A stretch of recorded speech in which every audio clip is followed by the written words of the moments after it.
নমস্কার বন্ধুরা, দেখুন আজকে চিকেন এনেছে। আমি ভাবছি আজকে একটু অন্যরকমভাবে করে রান্না করব। রোজ একই রকমভাবে খেতে ভালো লাগে না, কীভাবে রান্না করি আপনারা দেখতে থাকুন। দেখুন আলুটা ভেজে তুলে নিয়েছি। সেই তেলের মধ্যে আমি আর একটু তেল দিয়ে দিচ্ছি। আমি অল্প একটু নুন দিচ্ছি, অল্প একটু হলুদ দিচ্ছি, দিয়ে আমি একটু মেখে নিচ্ছি ভালো করে। আমার তেল গরম হয়ে গেছে, আমি এই তেলে চিকেনটা একটু ভেজে নিচ্ছি। আমি আঁচটা একটু কম করে একটু ঢাকা দিচ্ছি। আমি ঢাকাটা একটু খুলে দেখছি কেমন হয়েছে।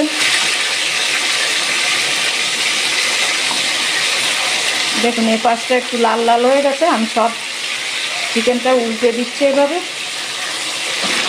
সব নাড়াচাড়া করে আমি আর একবার ঢেকে দিচ্ছি।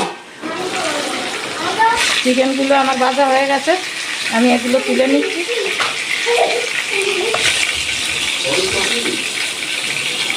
আমি বাকিগুলো এইভাবে ভেজে তুলে নিচ্ছি। আমি ফোড়নে দিচ্ছি কটা সাদা জিরে, একটা তেজপাতা, একটা এলাচ, 2 টুকরো দারচিনি। আমি দিচ্ছি অল্প একটু চিনি, দিচ্ছি আমি টমেটো, বড় দেখে একটা টমেটো নিয়েছি আমি। টমেটোর মধ্যে আমি একটুখানি নুন দিচ্ছি, তাহলে টমেটোটা তাড়াতাড়ি নরম হয়ে যাবে। এবার দিচ্ছি একটু পেঁয়াজ কুচি,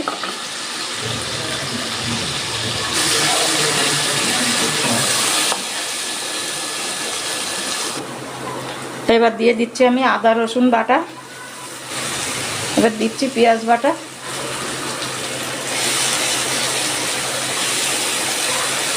এবার দিচ্ছি আমি অল্প একটু ধনে গুঁড়ো, অল্প একটু জিরে গুঁড়ো, দিচ্ছি হলুদ,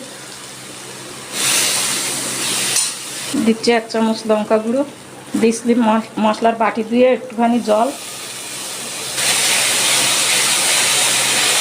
দিচ্ছি স্বাদ মতো নুন। এই চামচের 1 চামচ দই নিয়েছি, সেটা একটু জল দিয়ে ফেটিয়ে নিয়েছি। দেখুন মশলাটা আমার কষানো হয়ে গেছে। এবার আমি ভাজা চিকেনটা দিয়ে দিচ্ছি।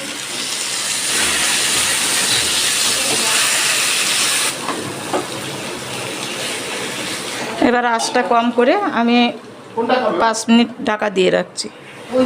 আমি ঢাকাটা খুলে নিলাম।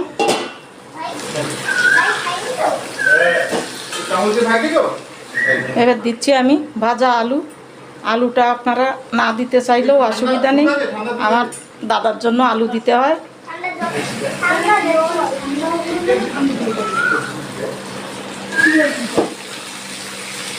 আমার কষানো হয়ে গেছে, আমি দিয়ে দিচ্ছি জল। লাস্টে আমি 3টে কাঁচা লঙ্কা দিয়ে দিচ্ছি। আমার হয়ে গেছে প্রায়। আমি এখন দিয়ে দিচ্ছি একটু গরম মশলা গুঁড়ো। আমার রান্নাটা হয়ে গেছে। এই রান্নাটাও আমি যেভাবে করলাম এইভাবে আপনারাও করে খেয়ে দেখবেন। এটা একটু অন্যরকম টেস্ট আসবে, খেয়ে আপনাদেরও ভালো লাগবে। ভালো লাগলে আমাকে একটু জানাবেন। আমি গ্যাস অফ করে দিলাম। আমি এবার একটু ঢাকা দিয়ে রাখছি। বন্ধুরা চিকেনটা খেতে দারুণ হচ্ছে। চিকেনটা এইভাবে রান্না করে খেয়ে দেখবেন। ভালো লাগলে আমাদের চ্যানেলটি অনেক সাবস্ক্রাইব আর লাইক করবেন। টাটা।